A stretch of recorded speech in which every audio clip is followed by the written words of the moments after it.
Welcome to this explainer. Today, we're unpacking something pretty intense, the mechanics of a curse, specifically a deadly occult ritual known as the Maran Kriya. We aren't just going to treat this like a simple ghost story. No, we're going to look at it as a highly structured systemic blueprint for revenge. So, let's dive right in. But before we get to the mechanics, picture this.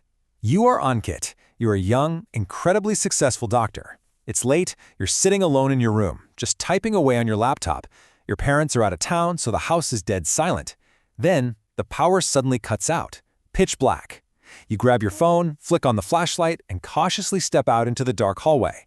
And right there, looming in the shadows of your own home, is a towering figure.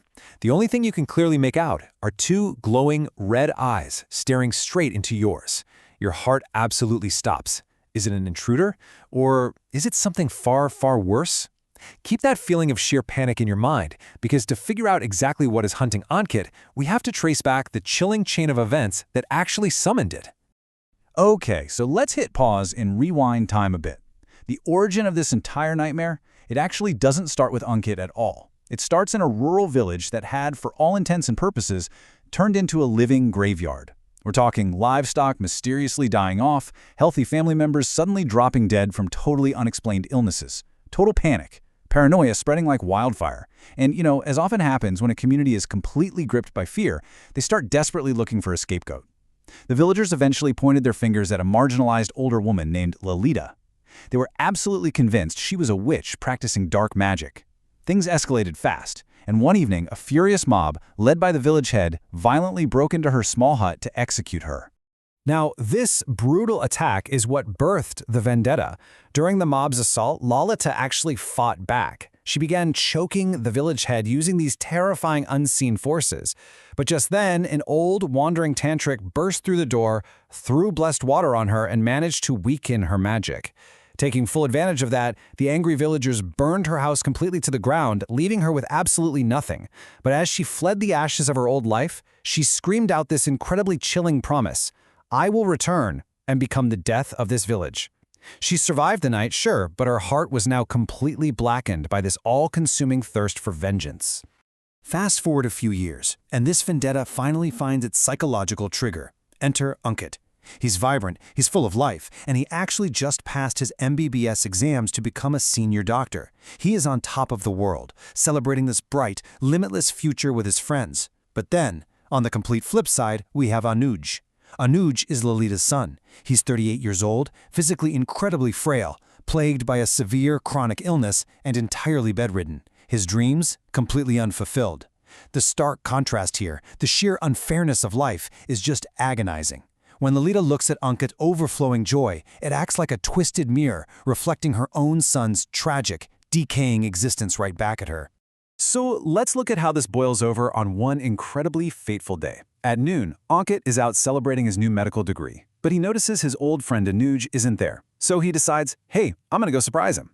At exactly 7:35 p.m., Ankit shows up at Lolita's door holding a box of celebratory sweets to share his amazing news. Lolita acts super strange. She masks this deep, brewing resentment and flat-out lies, telling Ankit that Anuj isn't home. Ankit leaves, feeling kind of suspicious. Then, later that exact same night, disaster strikes. Anuj suddenly begins to thrash in his bed. He's gasping for air, having violent seizures, and within moments, he passes away. Ankit's totally innocent visit, bringing a box of sweets, perfectly coincided with the absolute worst tragedy of Lolita's life.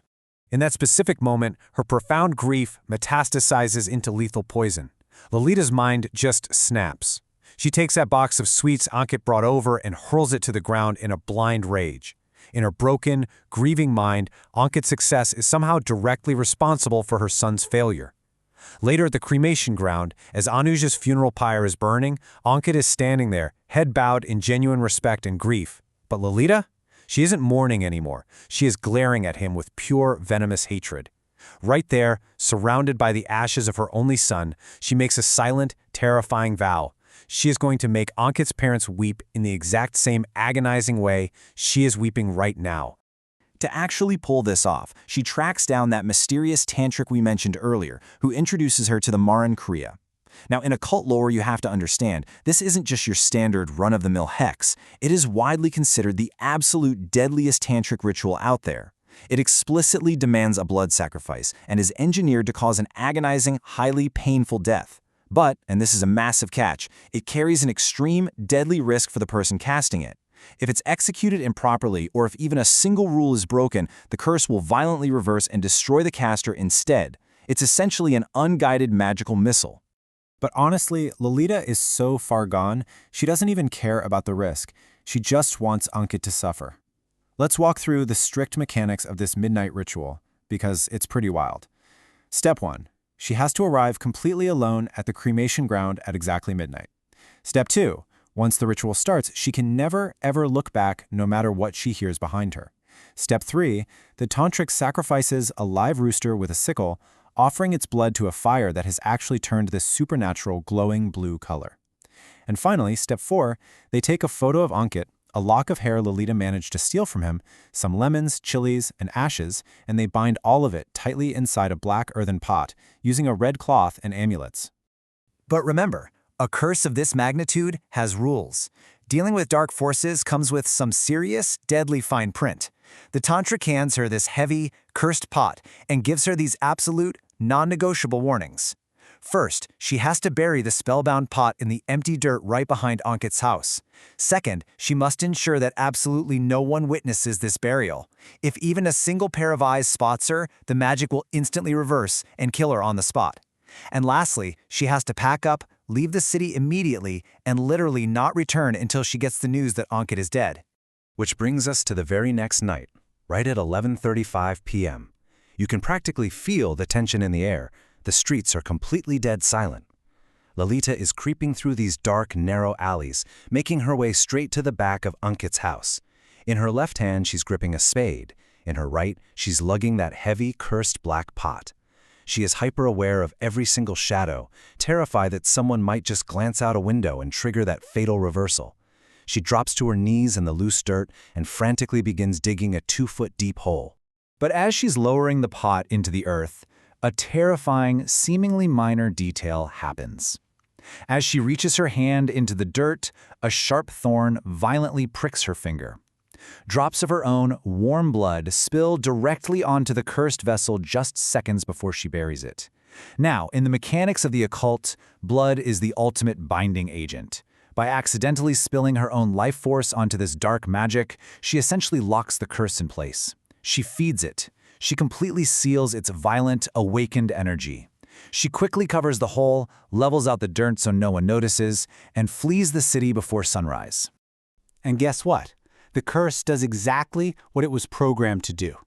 The very next night, the silent earth behind Ankit's house actually begins to violently rumble. It's like a terrifying invisible force has just woken up beneath the soil. With a massive eruption of dirt, that black pot shoots out of the ground completely on its own.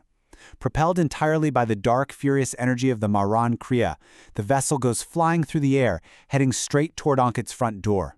The ritual has successfully bypassed the physical realm, and it is now actively hunting its target.